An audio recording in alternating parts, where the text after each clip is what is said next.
Bon les amis, je suis avec Michel Garnier. Michel Garnier, c'est Granier. Michel Granier.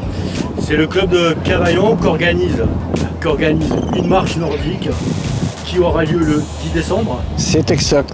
Qui aura lieu le 10 décembre. Et en fait, l'importance aussi de cette marche, avec tout ce qu'elle peut comporter, l'importance qu'elle peut comporter, mais la grosse importance de cette marche, c'est qu'elle va clôturer le challenge marche nordique de la Ligue. Bonjour Michel. Bonjour.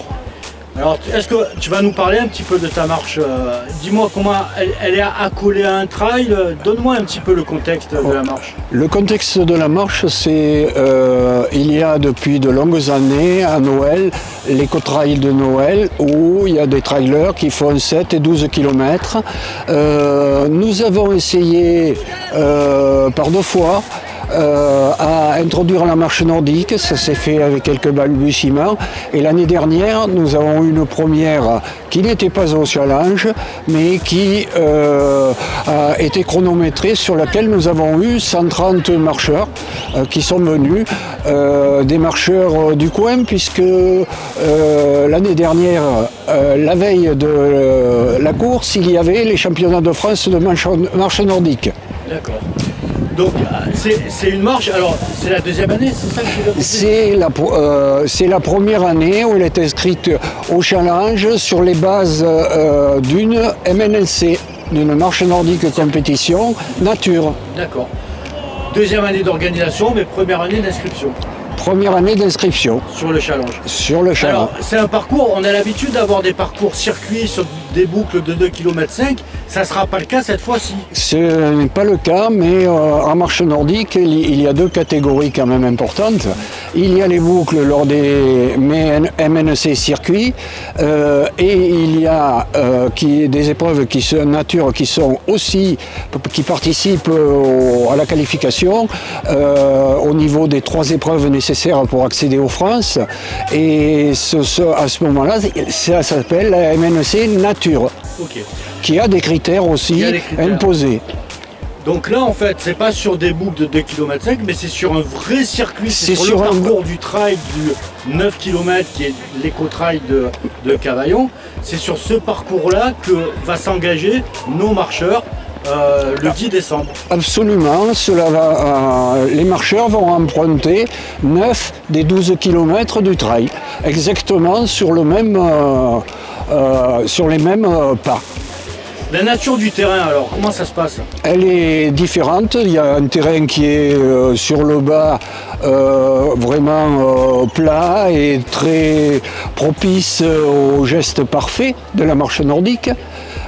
Et après, il y a de la DFCI, des singles, qui ressemblent à ce que l'on a, on peut dire, sur la Calancaise, sur d'autres courses, où c'est le sol que nous avons en Provence.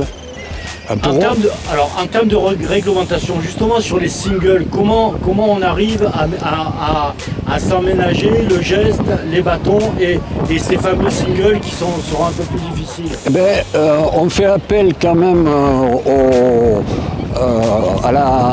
au travail des juges qui ont été formés pour de ne pas sanctionner des athlètes sur des parties où les difficultés ne permettent pas de faire un geste qui soit un geste de qualité, et qui la faute, le geste parfait dans ces moments-là n'est pas possible. Donc les juges vont s'adapter au terrain. Absolument. Comme ils le font à chaque fois. Les juges auront une attention particulière, entre guillemets, à ce que on peut aux tricheurs, comme il y en a dans toutes les compétitions. Tricheurs, c'est le mot est fort, mais bon, il dit ça, c'est ceux qui vont sur ces parties-là courir, ce qui est une photographe qui mérite le carton rouge en marche nordique. Et après, par contre, il y a 50% du parcours où seront positionnés les juges, qui sont des lieux où les juges pourront à ce moment-là sanctionner les athlètes qui seront pas en phase avec le règlement. Donc dans la petite vidéo, on est en train de voir tout le parcours des 9 km avec les points où il y aura les ravitaillements, absolument, les points où il y aura les jurys. Mais là, on peut balayer juste un peu, là, regardez. En fait, c'est un peu sur cette colline là qui est au-dessus des Cavaillons, au-dessus du stade. C'est là-dessus et derrière que va se positionner. Dessus. Que va se positionner le parcours des 9 km. Exactement. Et donc, parcours des 9 km qui arrivera par l'entrée du stade là-bas et le passage à l'extérieur des grillages du stade pour entrer sur la piste, ici, terminer au milieu de la tribune, et le sol de la piste sera, comme l'année dernière nous avons fait le test, moqueté pour ne pas détérioriser la piste. On va se le faire le parcours de rentrée tout à l'heure, ça va être bien sympa, mais ce que j'aimerais que tu nous dises là maintenant, c'est que actuellement on a pas mal d'inscrits, vous avez mis une barrière, vous en êtes tous sur les inscriptions et comment ça va se passer? Eh bien, à l'instant, Annie, dirigeante du club, nous a annoncé 139 inscrits sur 150, sur la limite des 150. Donc il ne reste pas beaucoup. Il reste pas beaucoup. Il est important de se mobiliser pour ceux qui souhaitent réellement participer. La sagesse du club est de dire faisons les choses, je le dis souvent, montons les marches une à une, et donc ce qui nous avait posé cette limite, elle était à 100 l'année dernière, donc on l'a passée à 150. Donc en fait, Michel, il y a ensuite, sur le retrait des dossards, il s'effectue le dimanche ou on peut venir les chercher? On peut retirer les dossards le samedi soir aussi. À proximité du stade, j'ai montré l'arrivée de la course. À l'angle là-bas du stade, il y a le lycée. Il y a le lycée où on pourra retirer les dossards, où se déroulera à l'arrivée le grand buffet et tout, sachant qu'il y aura un buffet aussi d'arrivée, un premier buffet type ravitaillot qui se fera à ma droite ici, à côté des tribunes. Ça sent l'organisation, le métronome Michel, comme du papier à musique. Hein. Donc on a le retrait des dossards avec le lycée qui est mis à disposition par, j'imagine, par la région, par la commune. Absolument. Par la commune. Par la région. Là va se situer les retraits des dossards, les ravitaillements, un petit peu tout ce qu'on a besoin sur un cours pour créer une zone de convivialité, une zone de rencontre et une zone de repos et de récupération.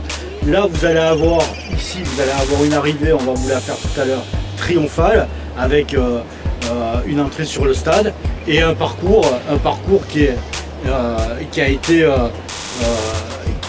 longtemps utilisé, qui est longtemps utilisé Absolument. par l'écotrail de Cavaillon. Moi je le connais depuis, il a plus de 10 ans cet écotrail, hein, à mon avis. Donc un parcours qui est aguerri, un parcours qui est bien vérifié et en fait beaucoup de marcheurs. Ça sera une grande fête le 10 décembre, hein, j'ai l'impression. Absolument. La fête avant, la fête pendant.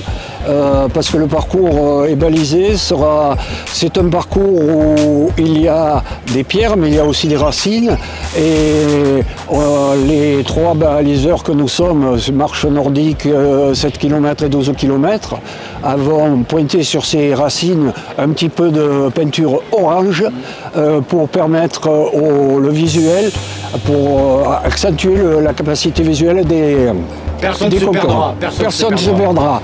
Nouvelle important quand même à rajouter, un balisage par petites flèches au sol qui est maintenant préconisé dans le cadre des mesures de protection de l'environnement. D'accord, tout est là, tous les ingrédients sont là. Regardez, on a le beau temps, on aura le même temps dimanche 10 décembre. On a déjà fait le chèque, on ne l'a pas signé pour l'instant.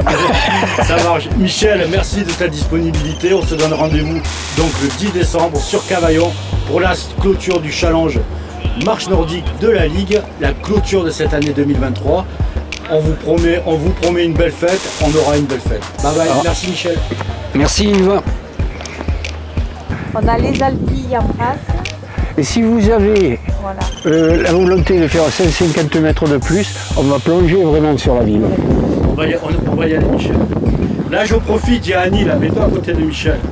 Je profite pour remercier les deux pour l'accueil que vous nous avez fait et le fait d'avoir en même temps nous donné votre temps, votre disponibilité et que votre marche nordique fasse partie du challenge qui clôture la saison.